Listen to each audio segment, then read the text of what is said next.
Today we're going to talk about 3 steps to control with food. I remember when I was immersed in diet culture and I was just really searching for the answers.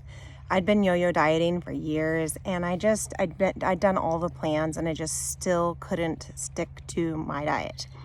And I just kept trying different diets, hoping that it would finally be the one that I could actually stick to. But it wasn't about the diet, see friends. So anyway, we're starting here because I want to explain something to you. If you're having a hard time sticking to your diet, I'm guessing you're probably thinking, man, if I could just control my food, right? Maybe you feel like, well, if I just had more willpower, then I could do it, right? And the thing is, I just want to make sure you know what we first need to do is understand a couple of things. So first of all, awareness. I want you to know it's not your fault if you've been struggling with eating, if you are an emotional eater. The thing about our bodies is this: we're wired for homeostasis. Our body is just scientifically, we're looking for balance always. So if you're wanting to eat and you don't actually have a physical need for the food, it's not your fault. It's just there's a void or a imbalance in your body that you're wanting to regulate. And so the first step, if you're wanting to actually control your food, is awareness, okay? Not just awareness of what I just said about having balance in your body, but awareness of what your body's physical needs are, okay? So if you're dealing with a lot of stress and your body is imbalanced, dysregulated, then what we first need to do is realize, hey, I'm in a stress response for whatever reason. So if you're feeling a little uptight, you had a stressful day, you're triggered, you feel triggered, and you're looking. So the first step, I guess, is recognizing my heart is maybe, it's heart hunger, maybe not physical hunger, okay? And then secondly, by noticing in our body that we feel stress, right? By the end of the day, I kind of notice I'm a little more uptight or a lot uptight depending on the day, okay? So that's the first step. And the second step is to learn to embody or ground ourselves, okay?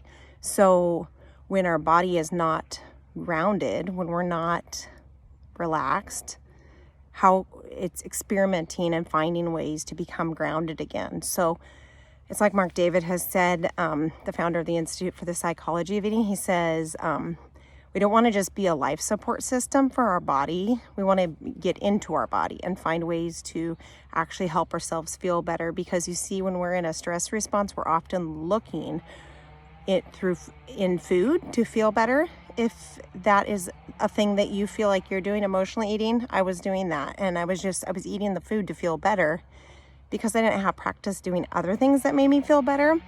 So now I'm learning other ways that make my body feel better. A couple examples I'll give you. Deep breathing brings our body back into a relaxation response. Dancing. I like to just put on some good music and move my body. It makes me feel better. Singing gets some energy out. My punching bag, that helps too. So those are a couple things. So practice, like figure out for you, if you're feeling kind of uptight, what would make you feel better. Because the thing is, food works. It's not your fault. It's a thing. Food does help us feel better, but it's a temporary thing. And if it's more than our body needs calorically, then it's going to put extra weight on, right? So anyways, we are adding tools to our toolkit. We're learning how to embody. And then the third thing is practice. And I put and grace. So I want to make sure that you know, practice.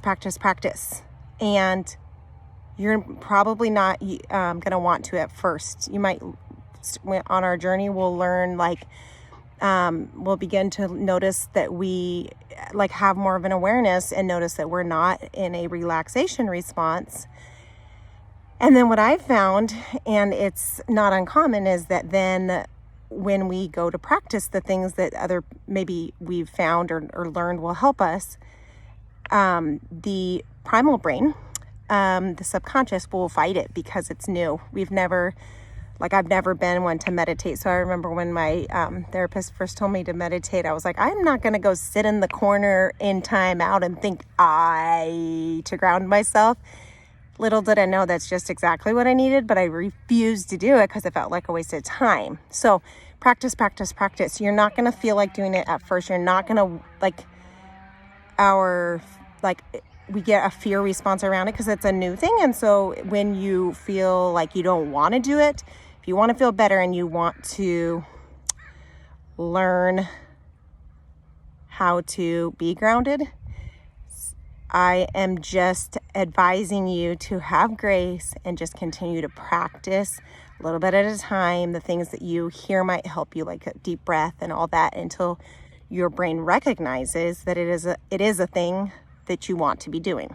So hopefully that made sense to you. I hope this was helpful for you.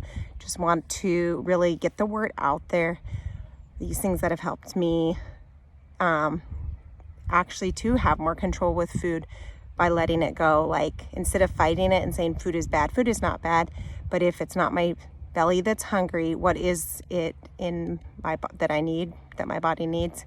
And a lot of times I found when I was stress eating, what I really needed is to learn how to relax, learn how to embody. And it has taken practice and practice and practice and practice.